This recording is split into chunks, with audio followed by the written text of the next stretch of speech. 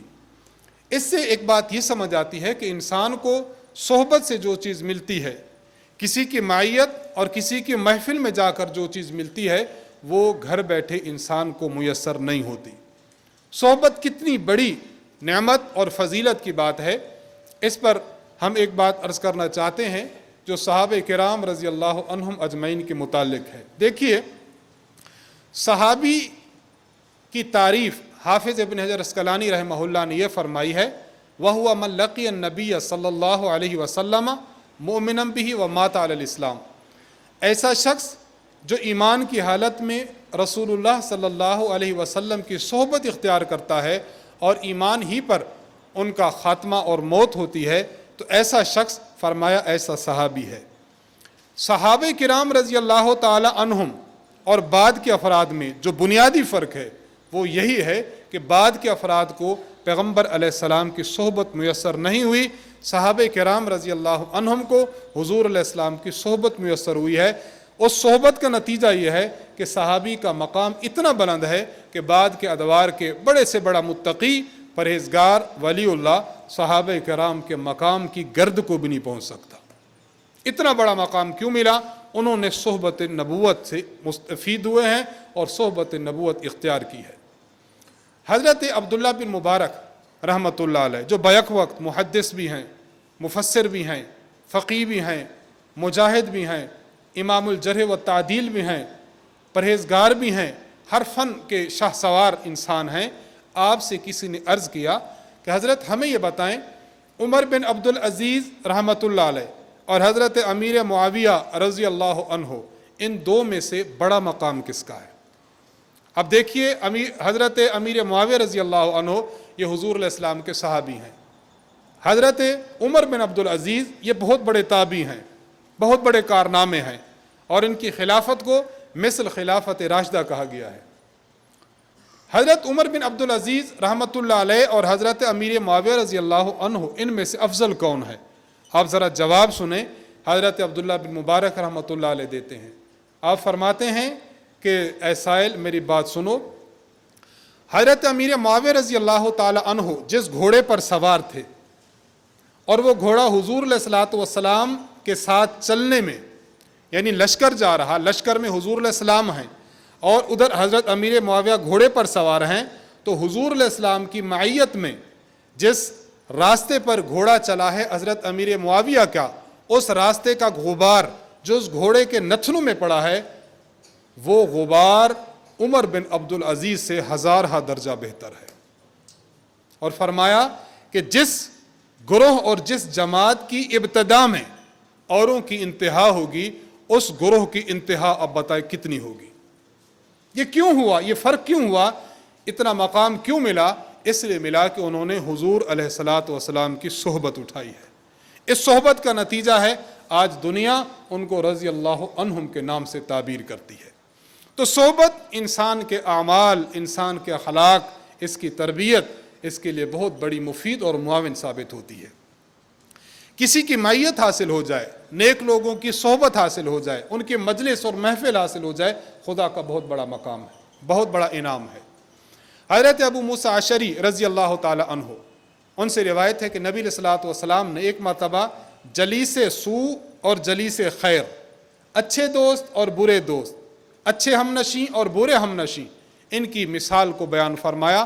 آپ نے فرمایا اچھے ہمنشین کی مثال اس شخص کی ہے کہ جو ایسے شخص کے ساتھ بیٹھتا ہے جو عطر والا ہے، جس کے پاس خوشبو ہے، اور دوسرا جو جلیس سوء ہے، یعنی برے شخص کے پاس بیٹھنے والا، اس کی مثال ایسے ہے جس طرح بھٹی دھونکنے والا شخص ہو، انسان اس کے پاس بیٹھتا ہے۔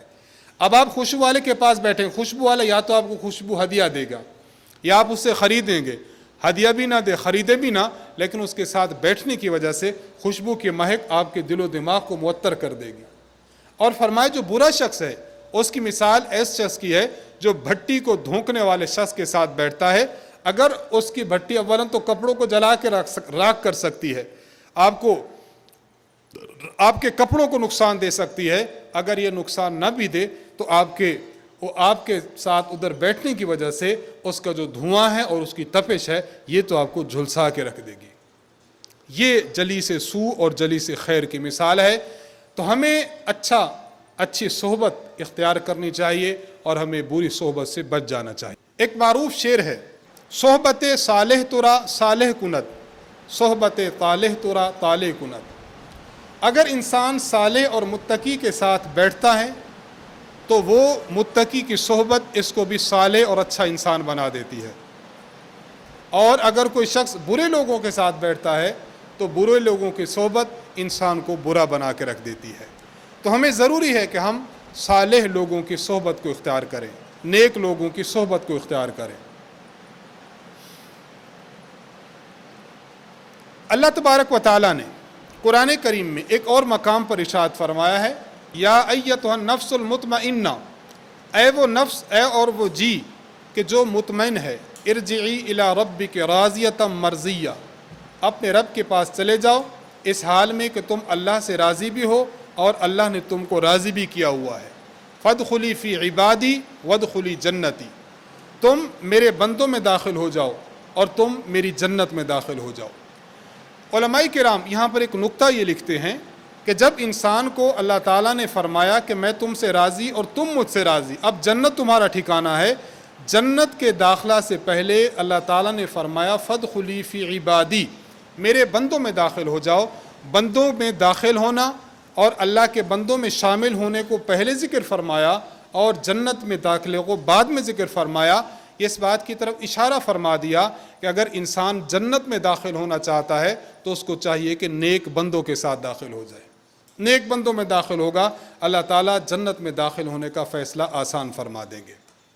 آپ دیکھیں، ایک بہت بڑا عالم ہے یا ایک بہت بڑا فیکٹری کا مالک ہے، بہت بڑا شخص ہے، اگر وہ کہیں پر جاتا ہے اس کے جو گارڈ ہوں گے، جس کمرے میں وہ جائے گا گارڈ اس کے ساتھ ہوتے ہیں.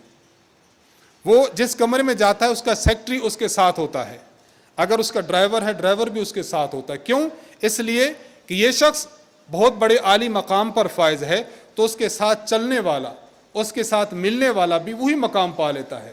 صاحب جہاں بھی گئے ہیں، صاحب کو اگر اچھا کھانا دیا گیا تو اس کے ڈرائیور کو بھی وہی کھانا پیش کریں گے.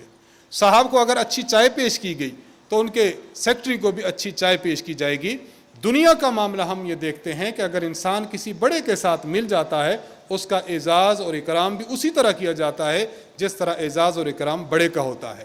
بالکل اسی طرح اگر ہم تقویٰ اور طہارت کی زندگی گزارنا چاہیں تو ہم بھی ان لوگوں کے ساتھ رہیں جو اللہ والے ہیں، جو نیک ہیں، جو اولیاء اللہ ہیں.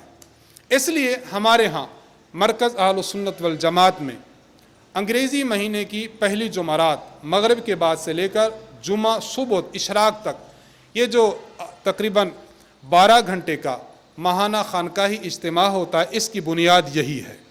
اس کی بنیاد یہی ہے، گرد و نواح کے لوگ، دور دراز کے لوگ مرکز اہل سنت والجماعت خانقاہ حنفیہ میں تشریف لائیں، رات یہاں قیام فرمائیں، علماء کے بیانات سنیں، اہل اللہ کی مجلس میں بیٹھیں، محفل ذکر میں حصہ لیں، رات یہاں پر گزاریں، صبح پھر ذکر میں بیٹھیں، صبح درس قرآن میں بیٹھیں، اشراق پر آپ چلے جائیں. آپ اندازہ کیجئے، آپ سال کے ابتدا سے شروع ہوں اور سال کے انتہا تک آپ خود محسوس کریں گے کہ ہمارے دل میں کتنی تبدیلی پیدا ہوئی ہے، کتنی تبدیلی پیدا ہوئی ہے. اور نیک اور صالح انسان کی جو ایک لحظہ کی صحبت ہے، ایک لحظہ کی محفل ہے، یہ لحظہ کی محفل فرمایا کہ انسان کی 100 سال کی اطاعت بے ریا سے انسان کے لیے بہتر ہے. یعنی صحبت اولیاء، نیک آدمی کے ساتھ اگر آپ ایک لحظہ بھی بیٹھتے ہیں تو وہ بہتر 100 سال اطاعت بے ریا. اگر کوئی انسان اللہ کی اطاعت کرتا ہو اور 1 سال تک کرتا ہو بغیر ریاکاری کے کرتا ہو، ایک لحظہ کی جو صحبت ہے وہ بہتر ہے اس 100 سال کی بے ریاکاری عبادت سے. اس کی وجہ بظاہر تو مشکل لگتا ہے، آپ بھی دیکھتے ہوں گے کہ کیسے ممکن ہے کہ ایک شخص بے ریا وہ اللہ تعالیٰ کی عبادت کر رہا ہے اور دوسرا شخص ہے جو کسی نیک آدمی کی محفل میں بیٹھا ہے. تو نیک آدمی کی محفل میں بیٹھنے والا شخص بے ریا عبادت کرنے والے شخص سے بہتر کیوں ہے؟ اس کی بنیادی وجہ یہی ہے کہ دیکھیں، عبادت انسان کے اعضاء سے ہونے والے اعمال کا نام ہے۔ آپ نے نماز پڑھی ہے اپنے اعضاء کے ذریعے، اپنے جسم کے ذریعے، آپ نے روزہ رکھا اپنے جسم کے ذریعے، آپ نے جو ہے وہ تہجد پڑھا، آپ نے اشراق پڑھے، آپ نے اوابین پڑھے، آپ نے تلاوت قرآن پاک کی۔ انسان جو نیک اعمال سر انجام دیتا ہے، نیک اعمال انسان اپنے ظاہری جسم کے ساتھ کرتا ہے۔ اپنے ظاہری اعضاء سے ایک انسان اللہ کی عبادت کرتا ہے، لیکن حقیقت یہ ہے کہ ایک ہے عبادت کا ظاہر اور ایک ہے عبادت کی اصل۔ عبادت کی اصل یہ اندر اور باطن کی کیفیت ہے، اور اگر باطن کی اور اندر کی کیفیت انسان کی زیرو ہو جائے، بالکل نہ ہو یا بہت کمزور ہو، تو انسان جتنی بھی عبادت کر لے، انسان کی عبادت کمزور ہوگی، اس کو وہ ثواب نہیں ملے گا کہ جو اصل کیفیت کے ساتھ انسان عبادت کرتا ہے۔ اب ایک انسان اہل اللہ کی صحبت اختیار کرتا ہے، اہل اللہ کی صحبت کی وجہ سے اللہ تعالیٰ اس کے باطن کو تبدیل فرما دیتے ہیں، اس کے اندر اخلاص، اس کے اندر للہیت، اللہ تعالیٰ کے لیے اعمال کو کرنا، یہ اس کے اندر چیزیں پیدا ہو جاتی ہیں، اور ان اخلاص کی وجہ سے انسان کے اعمال میں وزن پیدا ہوتا ہے۔ وگرنہ کئی مرتبہ وزن اعمال کا ہوتا ہی نہیں ہے، بالکل ختم ہو جاتا ہے، بلکہ الٹا انسان کے لیے وبال جان بن جاتا ہے، لیکن بظاہر عمل بہت ہوتا ہے۔ اس کی مثال حدیث مبارک میں یہ دی گئی ہے، نبی علیہ الصلوۃ والسلام نے ارشاد فرمایا، قیامت کے دن جہنم کو سلگایا جائے گا 3 قسم کے افراد سے۔ آپ نے معروف حدیث ہے، پڑھی بھی ہے، سنی بھی ہے۔ نمبر 1، وہ شخص جو قرآن کریم پڑھتا ہے، یعنی قرآن کریم کا عالم ہے، قرآن کریم کا حافظ ہے، اس کو کیوں جہنم میں ڈالا جائے گا؟ اس لیے عمل بظاہر بہت بڑا ہے، لیکن عمل کی بنیاد اخلاص، تقوی اور رضا الہی نہیں ہے، اب اس کو جہنم میں بھیج دیا جائے گا۔ ایسا شخص ہے کہ جو شخص اللہ کی راہ میں جہاد کرتا ہے، بظاہر اس کا عمل بہت بڑا ہے، لیکن اندر چونکہ خالی ہے، وہ سمجھ رہا ہے کہ لوگ مجھے مجاہد کہیں۔ ایسا شخص جو کہ بہت زیادہ خدا کی راہ میں صدقہ کرتا ہے، بظاہر بہت بڑا عمل ہے، لیکن اس کا اندر باطن خالی ہے۔ کیوں؟ وہ لوگوں میں یہ سمجھتا ہے کہ لوگ مجھے بہت بڑا سخی کہیں اور اپنی اللہ کی راہ میں دینے والا کہیں۔ تو اگر کوئی شخص اتنی بڑی عبادت کر رہا ہے، لیکن چونکہ باطن خالی ہے، باطن کے خالی ہونے کی وجہ سے اتنی بڑی عبادت اللہ کے ہاں قابل قبول نہیں ہے۔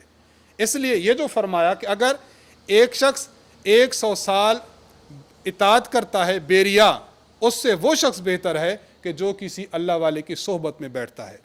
حضرت تھانوی رحمہ اللہ بڑی پیاری بات ارشاد فرماتے ہیں، حضرت فرماتے ہیں، میں اگر یہ کہتا تو میں یہ کہتا 100 سال نہیں، 1000 سال والے عبادت والے شخص سے بھی اس شخص کی صحبت میں بیٹھا ہوا ایک لمحہ والا شخص زیادہ بہتر ہے۔ کیوں؟ اس لیے کہ صحبت بہت بڑی چیز ہے۔ تو مرکز اہل السنت والجماعت میں آنے کا مقصد ہمارا یہی ہے کہ ہم اہل اللہ کی محفل میں بیٹھیں، ہم علماء کی محفل میں بیٹھیں، ہم صلحاء کی محفل میں بیٹھیں، ان کے وعظ کو سنیں، ان کے ذکر و اذکار میں بیٹھیں، ان کی نصیحتوں کو سنیں، اور ہم ان معمولات میں لگے رہیں، تو انشاءاللہ العزیز اللہ تعالی ہم میں بھی یہ تقوی کی اور پرہیزگاری کی صفت کو پیدا فرما دے گی انشاءاللہ۔ آخری بات میں عرض کر کے اپنی بات ختم کرنا چاہوں گا۔ دیکھیے، ہم اپنے پیر و مرشد متکلم اسلام مولانا محمد الیاس گھمن صاحب دامت برکاتہم سے فیض حاصل کر رہے ہیں۔ ہم استاذ محترم سے مرید ہیں، یا استاذ محترم مولانا خبیب احمد صاحب دامت برکاتہم کے واسطہ سے ہم استاذ محترم کی بیعت کرتے ہیں۔ بیعت انسان جب کرتا ہے تو بیعت کرنے والا شخص اپنے شیخ کی طرف سے دی ہوئی تمام ہدایات پر عمل پیرا ہو، تب اس کو بیعت کرنے کا صحیح فائدہ حاصل ہوتا ہے۔ ایک شخص بیعت کرتا ہے تو بیعت کرنے والے کو ہم معمولات کا ایک کارڈ دیتے ہیں، معمولات یومیہ۔ تہجد اس نے پڑھنی ہے، تلاوت اس نے کرنی ہے، نمازوں کی پابندی اس نے سر انجام دینی ہے، ذکر و اذکار اس نے کرنا ہے، مختلف مواقع کی جو صورتیں ہیں، فجر کے بعد سورۃ یاسین، مغرب کے بعد سورۃ الواقعہ، عشاء کے بعد سورۃ الملک، اور جمعہ کے دن سورۃ الکہف، اس کا اہتمام کرنا ہے۔ اور مہینہ میں ایک بار خانقاہ حنفیہ کو خط لکھ کر اپنی باطنی کیفیت کو بتانا ہے، تاکہ انسان کی باطنی کیفیت جب انسان اپنے شیخ کے سامنے رکھتا ہے اور شیخ ان باطنی کیفیت کے حوالے سے پھر مزید ہدایات دیتا ہے، تو اس سے انسان کی باطنی کیفیت اللہ تعالیٰ بہتر فرما دیتے ہیں۔ تو میں اپنی بات کا خلاصہ آپ کی خدمت میں عرض کر کے اپنی بات ختم کروں گا۔ اللہ تبارک و تعالیٰ نے ہمیں حکم ارشاد فرمایا کہ ہم تقوی اختیار کریں، پرہیزگاری اختیار کریں، کفر سے، گناہ کبیرہ سے، گناہ صغیرہ سے اور مشتبہ چیزوں سے بچیں۔ تقوی اختیار کرنے کے بہت سے ذرائع میں سے آسان ذریعہ جو اللہ نے ارشاد فرمایا وہ صحبت صالحین ہے، نیک لوگوں کی صحبت۔ مرکز اہل سنت والجماعت کے اس خانقاہی اجتماع پر آپ لوگوں سے گزارش ہے کہ آپ ماہانہ تشریف لائیں اور مرکز کے ان خانقاہی اجتماع کے معمولات میں آپ شریک ہوں، اور گویا یہ ایسا ایک سبق ہو کہ جو ہم ایک دن یہاں سے سیکھیں اور پھر پورا مہینہ ہم اپنے مقام پر اس کو کرتے رہیں، پھر اگلا مہینہ آئے دوبارہ آئیں، اس کو تسلسل سے جاری رکھیں۔ علماء کرام ارشاد فرماتے ہیں کہ دیکھیے اگر ایک شخص ہے وہ کھانا بالکل تھوڑا کھاتا رہتا ہے، اس میں ناغہ نہیں کرتا، تو سال تک اس کی طبیعت درست رہتی ہے۔ اگر وہ کھانے میں ناغے کر دیتا ہے تو پھر اس کی طبیعت بحال نہیں رہتی۔ ایک مریض ہے، اس کو بے شک ڈاکٹر نے چھوٹی سی گولی دی ہے، اگر تسلسل سے کھاتا رہے گا اس کی بیماری دور ہو جائے گی۔ بالکل اسی طرح اگر ہم نیک اعمال پر دوام اور ہمیشگی اختیار کرتے رہیں گے تو انشاءاللہ العزیز اللہ تعالیٰ اس پر ثمرات سے ہمیں نوازیں گے اور ہمیں اپنے اعمال کرنے کا فائدہ ہوگا۔ اللہ تعالیٰ سے دعا ہے کہ اللہ تعالیٰ ہمیں تقوی کی دولت عطا فرمائے، صالحین کی صحبت عطا فرمائے اور ہمارے اعمال کو اپنی بارگاہ میں قبول فرمائے۔ وآخر دعوانا ان الحمد للہ رب العالمین۔